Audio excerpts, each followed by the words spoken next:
Arithmetic progression के हो चुके हैं। आज फोर्थ पार्ट करेंगे। उसके लिए थोड़ी सी कंसेप्ट समझते हैं। कुछ क्वेश्चंस में आता है कि कोई सी 3 टर्म एपी में दी हुई हैं, तो हमें वो टर्म्स को लेट करना पड़ता है। कैसे करते हैं जिससे कि कैलकुलेशन इजी हो जाए। आपको मालूम है एपी में फर्स्ट टर्म ए होती है और कॉमन डिफरेंस जी होता है। तो अगर 3 टर्म्स मांग रहे हो एपी में, लेट करना हो 3 टर्म्स आर इन एपी,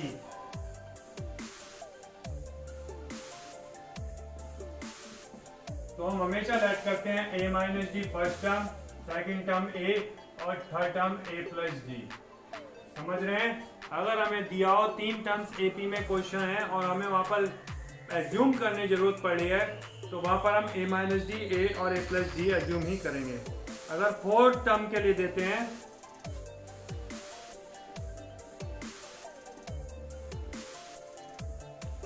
तो आता है ए माइनस 3d और ए माइनस डी, ए प्लस डी और ए प्लस 3d।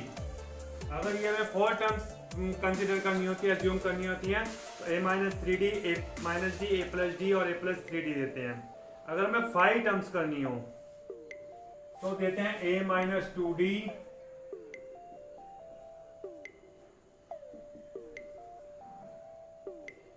ए माइनस 2d और ए माइनस डी, ए प्लस डी और ए प्लस 2d। और अगर हम 6 टर्म्स लेट करनी हो तो 6 टर्म्स के लिए हम करते हैं A minus 5d, A minus 3d,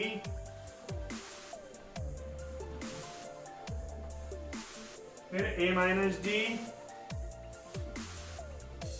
और फिर ए प्लस जी, ए प्लस 3d और ए प्लस 5d।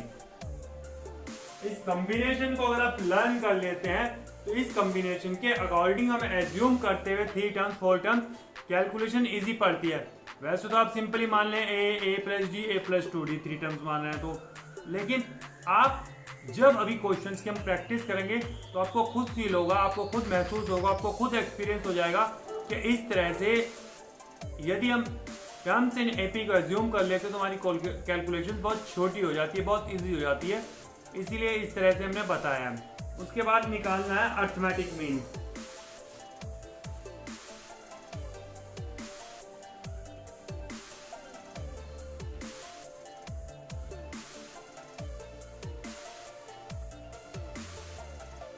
मान लेते हैं कौन सी 2 टर्म्स ए और बी एपी में है, तो अर्थमेटिक मीन निकालना है इनका।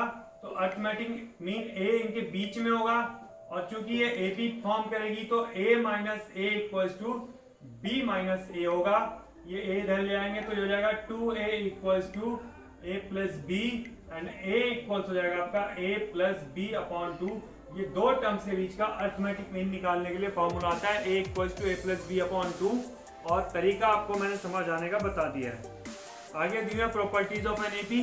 प्रॉपर्टीज में पहली प्रॉपर्टी होती है किसी भी एपी में यदि सभी टर्म्स में कोई नंबर प्लस कर देते हैं तो भी वो जो नई प्रोग्रेशन आती है वो भी एपी ही होती है। इसी प्रकार से दूसरा लॉ होता है यदि किसी सीरीज में जो कि एपी है पहले से, उसमें कोई सेम नंबर हर एलिमेंट में से उसकी हर टर्म्स में से सब्ट्रैक्ट कर देते हैं तो भी वो एपी ही रहती है। इसी प्रकार से थर्ड रूल होता है यदि किसी एपी की हर टर्म में किसी इक्वल नंबर से मल्टीप्लाई करते हैं तो भी रिजल्टेंट जो प्रोग्रेशन बनती है वो अर्थमेटिक प्रोग्रेशन ही होती है। और इसी प्रकार से इसका लास्ट रूल भी यही होता है डिवाइड के लिए भी, यदि किसी भी प्रोग्रेशन में, किसी भी अर्थमेटिक प्रोग्रेशन में किसी इक्वल नंबर से डिवाइड करते हैं तो रिजल्टेंट जो अर्थमेटिक प्रोग्रेशन आती है, रिजल्टेंट जो प्रोग्रेशन आती है वो भी अर्थमेटिक प्रोग्रेशन ही होती है। ये प्रॉपर्टीज ऑफ एपी थी। अब एक्सरसाइज शुरू करते हैं हम। 4th part exercise number 10D।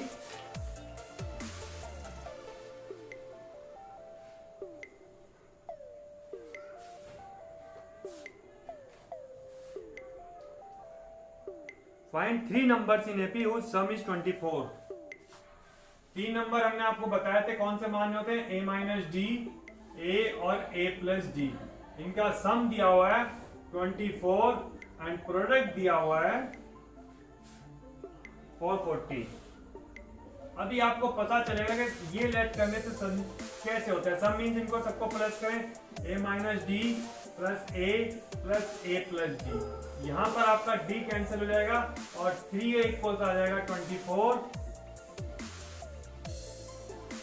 a equals आ गया a। अब यहाँ पे आप इस चीज को ध्यान दे सकते हैं, अगर हमने ये terms a minus D A और a प्लस डी डाला तो d से d कैंसिल हो गया, फर्स्ट लाइन में a आ गया। यदि हम ऐसा नहीं डालते, कुछ और टर्म्स डालते, कैलकुलेट नहीं हो पाता। दो तो कंडीशन दी हुई है और 3 वेरिएबल है तो हम सॉल्व नहीं कर पाते, इसलिए इस तरह की टर्म्स को हम एज्यूम करते हैं और हमें रिजल्टेंट पहली लाइन में मिल जाता है। प्रोडक्ट दिया हुआ है, प्रोडक्ट के लिए a minus D into A plus D equals to 440। a मालूम हो चुका है हमें 8 माइनस डी 8 प्लस डी और इस वाले 8 को उधर भेज देते हैं 440 अपॉन 8। ये हो जाएगा a प्लस डी और a minus D means a square minus D square, तो 64 minus D square equal to 8 5 40, 8 5 40। अब ये हो जाएगा आपका डी स्क्वायर इक्वल्स 64 माइनस 55 या डी स्क्वायर इक्वल्स टू 9 और डी इक्वल्स आएगा प्लस माइनस 3। तो टर्म्स आ जाएंगे हमारी 8 माइनस 5 3 सॉरी और 8 और 8 प्लस 3, ये हो गया 5 8 एंड 11, या माइनस 3 भी होगा डी, तब आएगा 8 प्लस 3 8 और 8 माइनस 3, दैट मीन्स 11 8 एंड 5। दो आंसर आते हैं क्योंकि हमारी डी के आंसर 2 थे। इधर से भी प्रोग्रेशन हो सकती है, उधर से भी प्रोग्रेशन हो सकती है। समझ गए आप बात को? अब नेक्स्ट क्वेश्चन करते हैं, क्वेश्चन नंबर 6।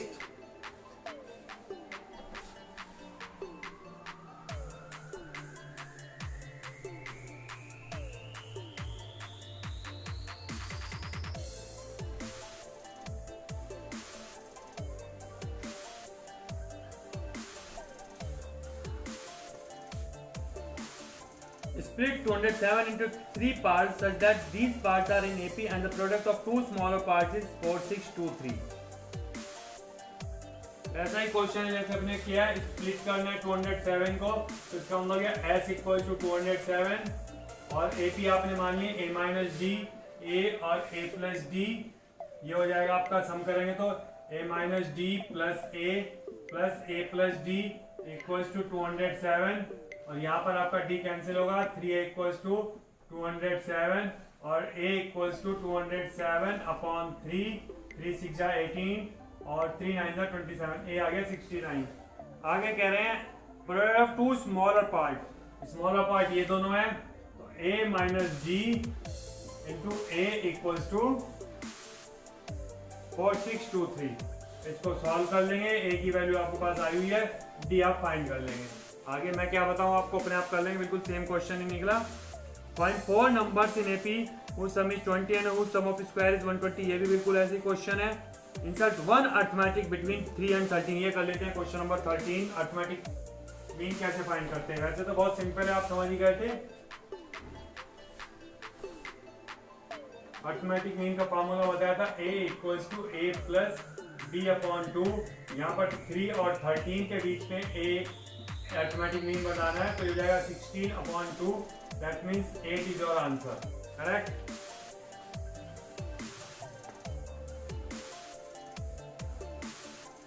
अब करते हैं क्वेश्चन नंबर 10।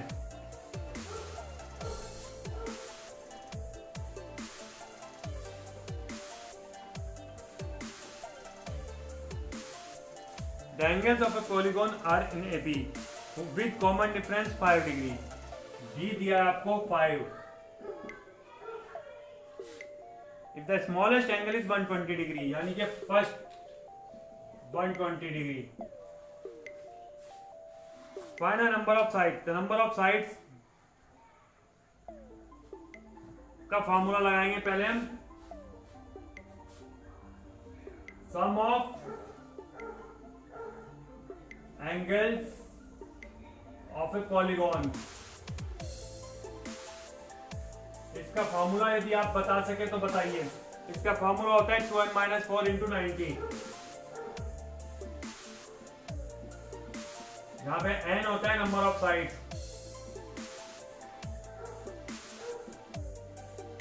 और अगर हम AP के अकॉर्डिंग फॉर्मूला लगाएं तो सम ऑफ AP का क्या होता है, n/2 × 2a + n - 1 × d। ये सम ऑफ एंगल्स AP में होगा क्योंकि एंगल्स आपके पॉलीगन के AP में दिए हुए हैं, और according to sum of angles के फार्मूला ये होता है 2n - 4 × 90। अब यहाँ पर हम वैल्यूज पुट करते हैं जो हमें मालूम है।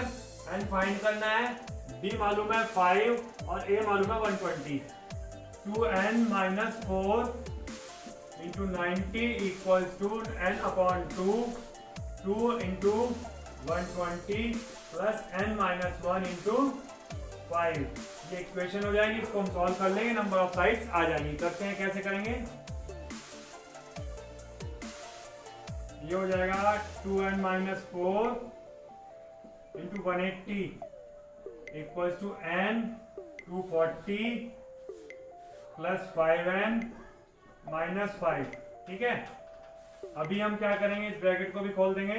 360n - 720 = इसको भी अंदर ले जाके मल्टीप्लाई करेंगे। 240 में से 5 जाएंगे 235n और +5n²। यहाँ पर n पूरी इक्वेशन से 5 कॉमन आ जाएगा। 72n - 72 नहीं,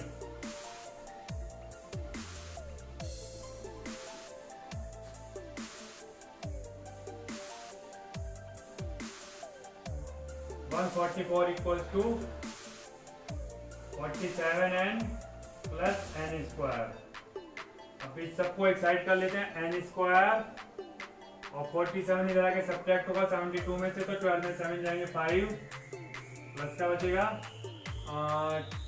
12 में 7 जाएंगे 5, यहाँ बचा 6 में पहुंच जाएंगे 2, 25n और -47n सॉरी -144 = 0। 144 के ऐसे फैक्टर्स करने हैं जिनको सब्ट्रैक्ट करके 25 आए।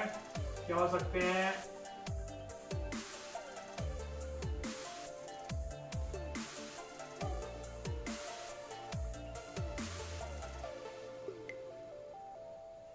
(16 and 9) प्लस करके आने चाहिए फैक्टर्स। देखते हैं प्रॉब्लम क्या है।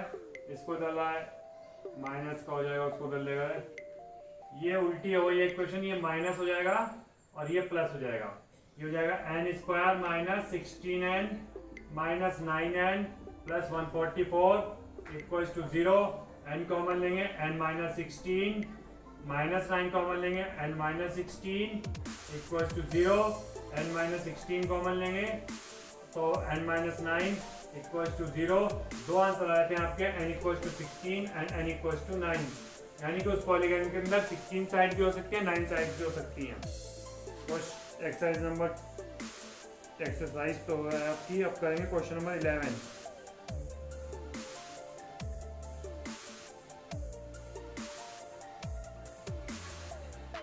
If 1/a, 1/b, 1/c are in AP,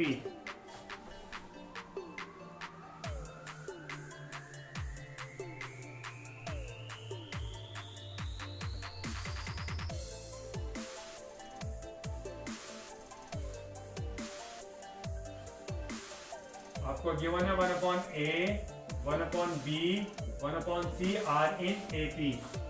prove करना है BC, CA and AB are also in AP। BC, CA, BC, इसके बाद AC, CA and AB, ये भी AP में प्रूव करना है आपको।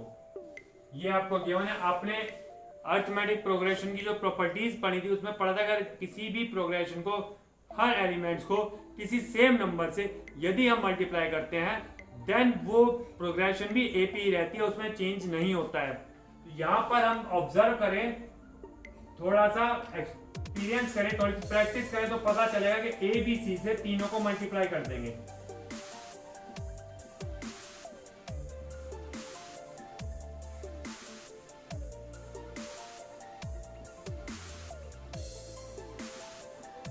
यहां पर ए कट जाएगा तो बचेगा बी सी। अब ये तभी भी तो ए पी रहेगी जब हमने मल्टीप्लाई कर लिया। बी सी यहाँ पर बचेगा ए सी, यहाँ पर बचेगा ए बी, ये ए पी ही रहेगी। यही हमें प्रूव करना था। ठीक, आपकी एक्सरसाइज कंप्लीट हो जाती है। बाकी कल करेंगे, प्रैक्टिस करते रहें। Have a nice day, good bye.